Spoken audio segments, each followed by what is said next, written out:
बिस्मिल्लाहिर्रहमानिर्रहीम। मोहतरम नाजरीन, हमारे पास एक और सवाल जो अभी आया है वो भी इंटरनेट के थ्रू आया है। ये मोहतरम शादाब शेख साहब ने सवाल किया और वो सवाल करते हैं, अस्सलामु अलैकुम शेख, I want to know that can a non Sayyid marry a Sayyid woman and अगर हाँ तो फिर उस शख्स को क्या क्या एहतियात बरतने पड़ेंगे। जज़ाकल्लाहु खैर। वालेकुम अस्सलाम रहमतुल्लाहि व बरकातुहू। मोहतरम शादाब शेख साहब, आपने सवाल किया, बहुत बहुत शुक्रिया। अल्लाह ताला आपको इसका अजर अज़ीम अता फरमाए। जहाँ तक आपके सवाल का ताल्लुक़ है कि क्या गैर सैयदा से निकाह कर सकता है या नहीं, तो इस मामले में उलमा के यहाँ, जो उलमाए हिंद है बिलखुसूस और उलमा पाकिस्तान हिंदुस्तान से ताल्लुक़ रखते हैं, उनके यहाँ ये दो आरा हैं, उनके यहाँ दो इस पर ओपिनियंस हैं। बाज़ इसके जवाज़ के कायल हैं, बाज़ लोग इसके हक़ में हैं और बाज़ लोग इसके ख़िलाफ़ हैं, बाज़ लोग इसके हक़ में नहीं हैं। दोनों के अपने दलाइल हैं, दोनों जो उलमा के ग्रुप्स हैं उनके अपने दलाइल हैं। अगर आप मुझसे पूछें कि आपकी राय किस तरफ है और आप किस राय की तरफ ज़्यादा राग़िब हैं, तो मैं अर्ज़ करता हूँ कि मेरी ज़ाती इस मामले में जो एक राय है वो पेश करने से पहले मैं आपको बर्र सग़ीर पाक व हिंद के एक मुजद्दिद का जिक्र करके उनका हवाला देना चाहूँगा कि वो क्या कहते हैं। मेरी मुराद बर्र सग़ीर पाक व हिंद के बहुत बड़े मुजद्दिद अपने दौर के हज़रत आला हज़रत इमाम अहमद रज़ा खां फ़ाज़िल बरेलवी रहमतुल्लाहि तआला अलैहि हैं। आला हज़रत रहमतुल्लाहि अलैहि ने फ़तावा रिज़विया के अंदर इस मामले में जो अपनी राय और तहकीक बयान की वो ये है कि वो जवाज़ के कायल हैं। आला हज़रत इमाम अहमद रज़ा खां रहमतुल्लाहि तआला अलैहि इस मामले में जवाज़ के कायल हैं। वो कहते हैं कि ऐसा निकाह हो सकता है। इसी तरह आज के इस दौर के बहुत बड़ी एक शख्सियत है, इल्मी शख्सियत है, जिन्होंने शरह सही मुस्लिम लिखी, जो मेरे पास इस वक्त मौजूद है, मोहतरम अल्लामा गुलाम रसूल सईदी साहब। अल्लाह ताला इनके इल्म व अमल में मज़ीद बरकत अता फरमाए, इन्हें उम्र खिज़र अता फरमाए और मज़ीद तहकीक का काम जो कर रहे हैं उसमें इन्हें कामयाबी व कामरानी नसीब फरमाए। इन्होंने इसकी गालिबन ये जिल्द जो है, ये जिल्द तीसरी जिल्द है शरह सही मुस्लिम की, उसके अंदर इन्होंने सफ़ा नंबर 975 से लेकर आगे अगले 5, 6, 7 सफ़ों पर इन्होंने अपनी जो राय दी और अपनी तहकीक बयान की। और इनकी भी तहकीक ये है और ये अहले सुन्नत वल जमात के आलिम दीन है, ये भी कहते हैं कि ऐसा निकाह हो सकता है। और इस पर इन्होंने जो दलाइल दिए हैं वो हज़रत उस्मान गनी का, यानी आपको मालूम है हज़रत उस्मान गनी रज़ियल्लाहु तआला अन्हु ज़ुन्नुरैन कहलाते हैं। उनका आका अलैहिस्सलाम की 2 बेटियों के साथ निकाह हुआ था और हज़रत उस्मान गनी रज़ियल्लाहु तआला अन्हु, चूँकि आप बेशक उमवी बनु उमैया में से थे, आप बनु हाशिम में से नहीं थे, आप बनु उमैया में से थे, बावजूद इसके कि वो बनु उमैया से थे। और इमाम शाफी रहमतुल्लाह अलैहि के नज़दीक बनु उमैया और बनु हाशिम के ये आपस में गैर कफ हैं, आपस में इनका कुफ़्र के हवाले से वो कहते हैं कि आपस में गैर कुफ़्र हैं। तो इस मामले में बावजूद इसके हज़रत उस्मान गनी का आका अलैहिस्सलाम ने खुद निकाह जो है कराया। इसके बाद वो फिर एक और दलील देते हैं। वो दलील ये है कि हज़रत उमर फारूक रज़ियल्लाहु तआला अन्हु का उम्मे कलसूम के साथ जो निकाह हुआ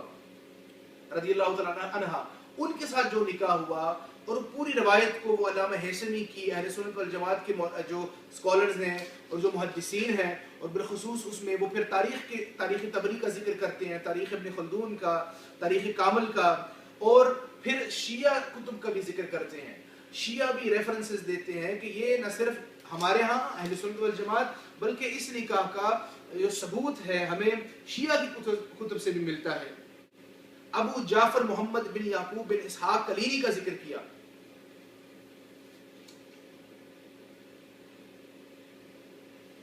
तो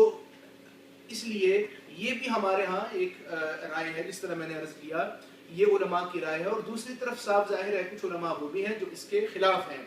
और मैं ये अर्ज कर दूं कि देखें, इस वक्त सूरत हाल जो है वो ये है कि आप अरब के अंदर चले जाएं, अरब के अंदर सूरत हाल बिल्कुल मुख्तलिफ है। अरब के अंदर सूरत हाल ये है कि अरब के अंदर अगर किसी आलिम दीन को की 4 शादियां हो चुकी हों और उसे एक सईदा का इस तरह रिश्ता मिल रहा हो या पॉसिबिलिटी हो कि वो शादी कर सके, तो अरब के अंदर तो ये है कि वो चूंकि ये बहुत बड़ी सादत समझते हैं, جس طرح حضرت عمر فاروق رضی اللہ تعالیٰ عنہ نے جب نکاح کا پیغام حضرت علی کو بھیجا تو ساتھ یہ بھی فرما دیا کہ میں صرف اس لیے یہ پیغام دے رہا ہوں چونکہ میں نے آقا علیہ الصلوۃ والسلام سے سنا کہ قیامت کے دن سارے رشتے سارے نسب منقطع ہو جائیں گے سوائے ایک نسب مصطفی رہ جائے گا، حضور علیہ الصلوۃ والسلام کا نسب وہ تعلق قائم رہ جائے گا۔ تو حضرت عمر فاروق نے جو اپنی غرض و غایت اس نکاح کے حوالے سے بیان کی تھی، اسی طرح عرب کے ہاں جو علماء ہیں وہ یہ بات ان کے ہاں مشہور ہے کہ اگر انہیں موقع مل جائے تو وہ اس کو اتنی بڑی سعادت سمجھتے ہیں کہ اگر انہیں کسی 4 بیویاں ہو ازواج ہو تو ان میں سے کسی ایک کو طلاق بھی دینی پڑ جائے تو وہ دے جائیں گے صرف اس سعادت کو حاصل کرنے کے لیے۔ تو یہ تو عرب کی بات ہو گئی۔ اب ہندوستان کے اندر بر صغیر پاک و ہند کے اندر معاملہ میں نے جس طرح عرض کیا مختلف ہے۔ یہاں 2 آرام ہیں، یہاں وہ لوگ ہیں اعلیٰ حضرت فاضل بریلوی رحمۃ اللہ علیہ کی جو رائے والے بھی ہیں، جو جواز کے قائل ہیں، جو کہتے ہیں کہ ایسا نکاح ہو سکتا ہے، اور وہ بھی ہیں جو اس کے جواز کے قائل نہیں ہے، دونوں ہیں۔ تو اب دیکھنا ہے کہ سوشل لیول پر اس وقت ایک پرابلم سے بہت سے سادات بہت سے گھرانے اس پرابلم سے وہ دوچار ہیں، اور خاص طور پر جو مشائخ کے گھرانے ہیں اور سادات کے گھرانے، انہیں اس بات کا علم ہے کہ بہت سی ایسی سادات گھرانے سے تعلق رکھنے والے سید زادیاں ہیں کہ صرف اس لیے کہ کوئی رشتہ اچھا نہیں مل رہا کسی سید کا تو وہ ساری عمر گزر جاتی ہے اور وہ اپنے گھر میں رہتی ہیں، ساری عمر اپنے والدین کے گھر میں گزار دیتی ہیں۔ اب دیکھیں وہ بھی تو ایک انسان ہے، ان کے بھی اپنی خواہشات ہیں، ان کے بھی اپنے تمنائیں ہیں، تو ان خواہشات اور تمناؤں کو کوئی نہیں دیکھتا، وہ ساری عمر گزر جاتی ہے اور وہ پھر آخری وقت عمر تک اپنے والدین کے گھر میں رہتی ہیں۔ حضرت پیر نصیر الدین نصیر رحمۃ اللہ تعالی علیہ جو کہ اعلیٰ حضرت امام حضرت پیر سیدنا مہر علی شاہ رحمۃ اللہ تعالی علیہ کے خاندان سے جن کا تعلق ہے، ان کے پر پوتے تھے، وہ فرماتے تھے کہ ایسا نکاح ہو سکتا ہے، ان کی اپنی رائے بھی تھی، اور اس کی وجہ یہ تھی وہ چونکہ اس گھرانے سے تعلق رکھتے ہیں تو وہ زیادہ اچھی رائے دے سکتے تھے، اور انہوں نے اس معاملے میں جو بھی آپ یوں سمجھیں کہ جو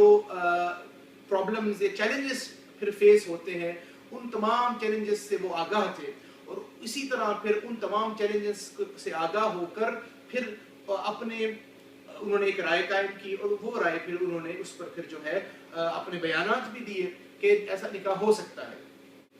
میری نظر میں ایسا نکاح میں نے جس طرح عرض کیا وہ ہو سکتا ہے، لیکن اس میں بھی بہت زیادہ احتیاط کی ضرورت ہے کہ جو غیر سید ہے، جس کا رشتہ آتا ہے، دیکھا جائے کہ وہ ایماندار کتنا ہے، وہ تقی کتنا ہے، وہ پرہیزگار کتنا ہے، وہ دین پر کتنا عمل کرنے والا ہے، اور پھر یہ کہ اس کا عقیدہ، اس کا مسلک کیا ہے، وہ عقیدتاً کیا ہے، یہ تمام چیزوں کو مد نظر رکھتے ہوئے پھر جا کر اگر ہر حوالے سے اطمینان ہو تو پھر ایسا نکاح ہو سکتا ہے۔ اور جو شخص پھر ایسا نکاح کرے گا، جو غیر سید ایسا نکاح کرے گا سیدہ کے ساتھ، پھر اس کے لیے بھی لازم ہے کہ وہ ہر وقت اس چیز کو ملحوظ خاطر رکھے کہ جس جگہ اس کا نکاح ہوا ہے یہ آقا علیہ الصلوۃ والسلام کی آل میں سے ہے، تو ادب تعظیم و تکریم کا بالخصوص وہ پھر خیال رکھے، اور اس طرح کا نکاح جو ہے میں نے جس طرح عرض کیا کہ ہو سکتا ہے، اور واللہ تعالی اعلم ورسولہ، اور اللہ اور اس کے رسول صلی اللہ علیہ وآلہ وسلم ہی بہتر جانتے ہیں۔